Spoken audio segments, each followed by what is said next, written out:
Sarah had always dreamed of speaking English fluently. She admired people who could effortlessly converse in the language, making jokes, sharing ideas, and sounding confident. However, whenever she tried, words seemed to escape her. Instead of flowing sentences, she stammered, paused, and second-guessed herself.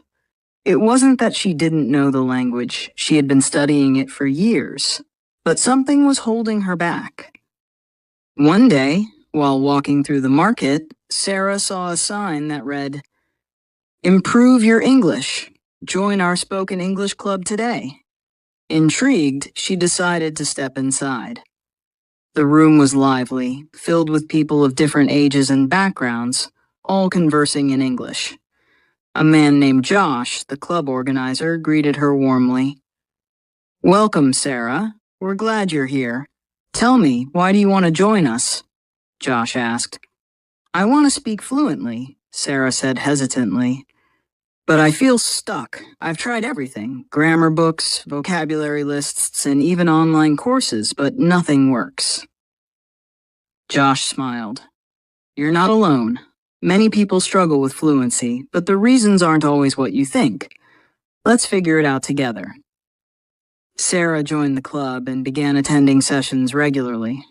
Over time, she discovered the real reasons behind her struggle with fluency. Reason 1. Fear of making mistakes. During one session, Josh paired Sarah with a partner for a role-play exercise. Sarah hesitated. "What if I say something wrong?" she whispered. Josh overheard and said, "Mistakes are proof that you're trying. Fluency isn't about perfection, it's about communication. Focus on getting your message across." Encouraged by his words, Sarah began speaking more freely. She realized that worrying about mistakes had been holding her back.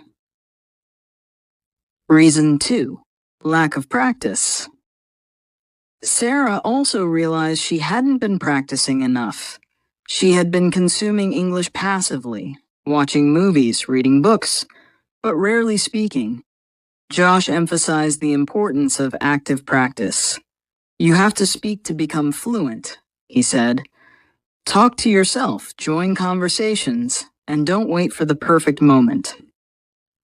Sarah took his advice and began practicing daily. She spoke to herself while cooking, recorded her voice, and even started small conversations with strangers. Reason 3. Translation in mind. One day, Josh gave a surprising tip. Stop translating in your head. Think in English instead. At first, Sarah found this challenging. She was used to thinking in her native language and then translating. But with time, she learned to associate English words directly with objects and ideas. The transformation.